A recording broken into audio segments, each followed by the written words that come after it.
With so much going on, I haven't been doing as many Q&As, but I was moved to share this one on a video. I know some of you are taking action and making amazing strides, and I always want to be there for you to assist in any way I can. I chose this video because so many want to make health improvements, but they've gotten to the point where it seems overwhelming. It is our nature to want things quickly, but that isn't the way of nature. And if you are going to free yourself of the industrial medical complex, then you are going to have to learn patience and persistence. Today's Q&A is inspired by Kool-Lady 307 and Patricia Crosby 5053. We've talked in the past, and Lady told me that she had a persistent sputum in the back of her throat and that she was only on 2 medicines and they were both over the counter, just like the Tylenol that we've been hearing about. The 2 drugs were Flonase nasal spray and a PPIs, which stands for proton pump inhibitor, the most popular of which is omeprazole or Prilosec.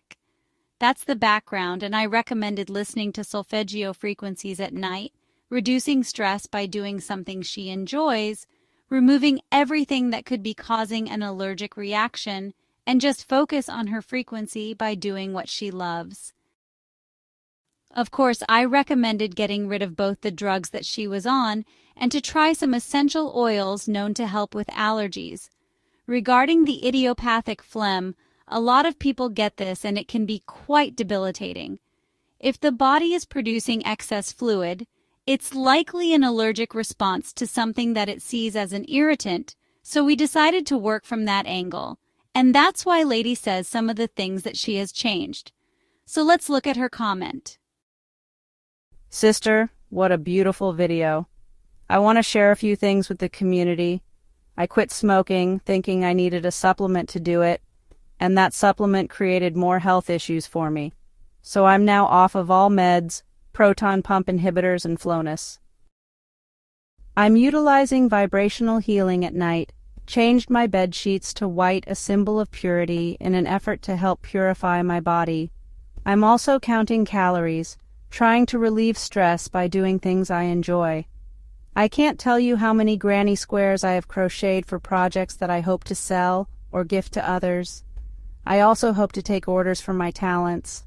Next, as the weather gets colder, I will be putting 1,000-piece puzzles together, framing, baking, and making my family members' favorite beef stew and fried chicken. Some things are just better when it's cold. There are so many things I do over the winter. I have my indoor pedal machine too. All need to just figure out what relaxes you, pray often every day, and focus on I'm healthy and wealthy. Spread love and smile when you are out. Make another person's day just by saying hello. This is amazing, Cool Lady. I can't tell you how happy I am when people are able to get off of drugs. You might need something if you get a little irritation.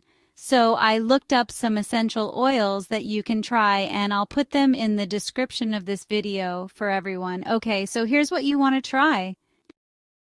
Step by step, remove everything that your body might be responding to, and then once your allergies seem better, you can slowly add things one at a time. If you do decide to change things like foods or supplements, give your body a week or 2 to react, and then if all is good, you can add something back in. If the inflammation comes back, you know the problem.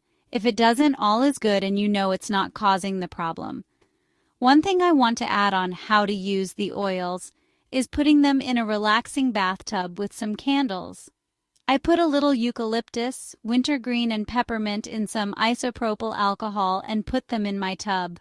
I use the alcohol because my tub has jets, so I'm careful about the mechanics, but it's not necessary. You can just put some drops in your bath water in a regular tub. Also, I used eucalyptus this morning because we were getting bees in the house, so I put it around the windows, and I also put some drops down ant hills too. We don't need to be exposed to pesticides with essential oils because they work great. The list of these particular oils is for allergic responses, but they often have multiple uses. Lady posted again, adding that she has also added stretching exercises and is increasing her walks with her dog, and this was my suggestion to her. I'm so excited for you. Take it slow and listen to your body. There is a 2-for-1 stretching and frequency alignment. It's called a morning salutation to the sun. Go into an area where you have some sunlight and start with a modified, easy version. Only do what you can. Breathe deeply with each move, in through your nose and out through your mouth using your diaphragm for an oomph if you can. Do 1 or 3 or 5, whatever you can. 1 is more than none. I've linked a YouTube video with a sun salutation that might be doable for you. The first half of the one that I'll link in the description is a perfect start. Don't stress your body trying to complete the entire move. If you can only get your hands to your thighs, that's today. As you progress, you will stretch further and further. The instructor is pretty good, but try to connect that golden string with the sun while you are doing it. Don't try the downward dog, only the beginning of the video and only what you can. I don't want to mess up your stretching routine, so just modify it a bit for better mobility and stability. If you can only lean back or forward 1 inch today, that's fine, and it's the seed. If you must hold on to a chair, that's fine too. You can do this with any other stretches that help you.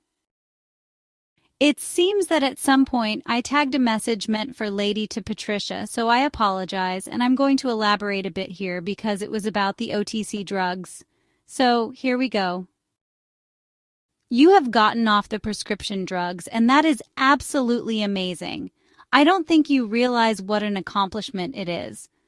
Steroids, even inhalants like Flonase, can break down your bones. They don't tell you this, but one potential concern with Flonase and any type of steroid is its impact on bone health, specifically the risk of decreased bone mineral density, which can lead to bone breakdown, osteopenia, or even osteoporosis.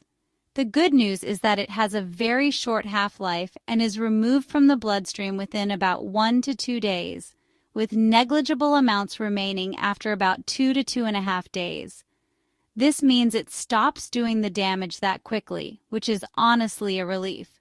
You have stopped the bone loss. Now you are regenerating.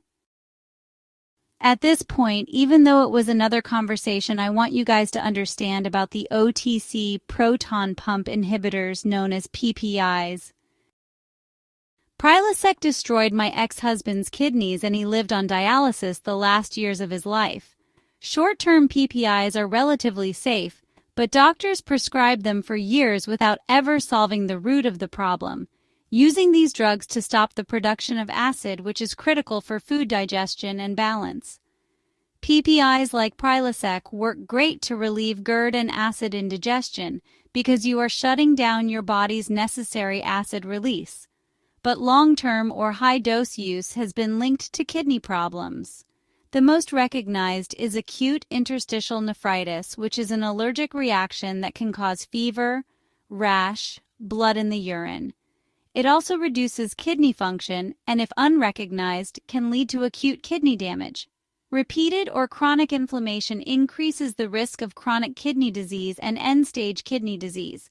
As mentioned, the risks are higher with daily use, especially in older adults, people with existing kidney disease, or those also taking NSAIDs or diuretics. This association is strong enough that even doctors are beginning to recommend using the lowest effective dose for the shortest duration possible, and now they are even recommending monitoring kidney function with periodic tests. So this risk is very real and more common than they want you to know because the docs were prescribing them like candy. Instead, you can use ginger beer rather than PPIs. It's non-alcoholic but is fermented, so it helps the digestive system. I drink one of the diet ones every night with dinner and rarely have digestion problems. I'll put a link in description to Amazon, or you can get it Total Wine & More. Patricia Crosby, 5053, was also on this thread and is working very hard on her alignment, so I chose to treat the two separately for clarity. This was Patricia's comment. Cool, lady. I haven't ventured out yet. I'm not steady on my feet all the time. Sometimes I'm fine, other times I need to go slower. One hip, one side. Bothers me. One knee opposite side, but I do move around. Got a routine, and pretty much stick to it. I think as I lose weight, I'll get better too. One day at a time. Best wishes. Thank you, ex-pharmacist. I do feel stronger. I know I need to do more too. I add things on when I am feeling I can handle them too. My one hip is bothering me off and on. It's abnormal how it formed, but doctors in the past, like 7 or more years ago, said there's nothing they can do. I'm okay with it too. No hospital for me, thank you. My knee on opposite leg has its days too. Not complaining. I only feel it getting in and out of the huge family SUV. I don't drive, but the family gets me out here and there. I'm not giving in or giving up. I didn't get like this overnight, and these changes will take time too. I accept that. I'm just grateful to make changes and see results, even if they are small ones. As my walking improves, I can do more. I'm grateful and blessed. This is my response to Patricia. Absolutely correct, Patricia. The first goal is to lose some weight so you aren't stressing your bones and joints too much. Have you tried chair movement? I looked around and found a good video for those who aren't ready to do standing movements yet. It's 2 physical therapists, and it's exactly what I would do. The link will be in the description for those that would like to start with chair exercises. Also, personally, I walk with weighted arm cuffs, but you could also sit in a chair and just lift your legs a certain number of times with leg cuffs. That would build that big muscle in the front of your thigh. That is your quads, and they are one of the largest muscles. When you gain muscle, it increases your metabolic rate and you lose weight faster because the muscle burns more calories. Another big muscle is the gluteus. You confirm that by squeezing your butt and holding it. Start with 3 times and aim for 10. Do it laying in bed, sitting, or standing. If you can build those 2 muscles, you will not only gain better stability, but you will burn more calories. As you wisely said, one day at a time. I will link the type of light weights I'm talking about. You would want the 1/2 pound ones.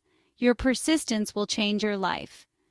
If you can get someone to put a chair outside and do a few of those chair exercises, that would be wonderful.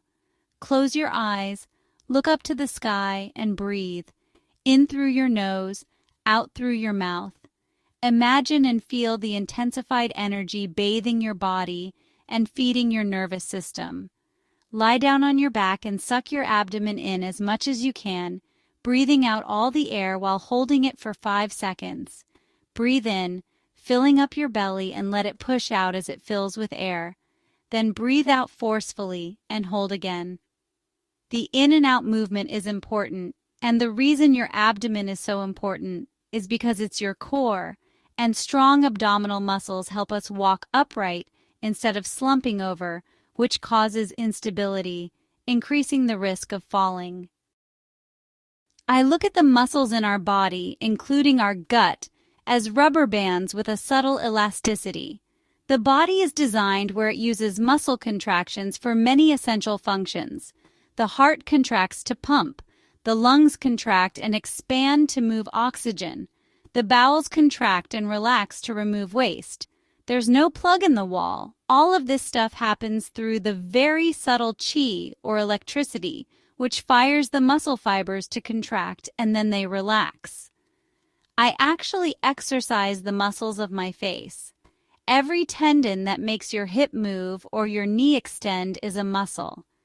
Use your mind to imagine every internal muscle in your body is quietly and slowly expanding and contracting, softening and strengthening it with stimulated fluid and collagen production. Did you know studies have shown that the same areas of the brain that are activated during physical exercise are activated when we do the exercises in our mind, effectively enhancing physical capabilities? The human body and its connection to the mind is amazing. I want to close by thanking all of you. I was having a rough couple of days, and it's your learning to heal naturally as the Creator intended that makes this all worthwhile for me. And if I am able to help in some small way, I'm humbled and grateful for your healing.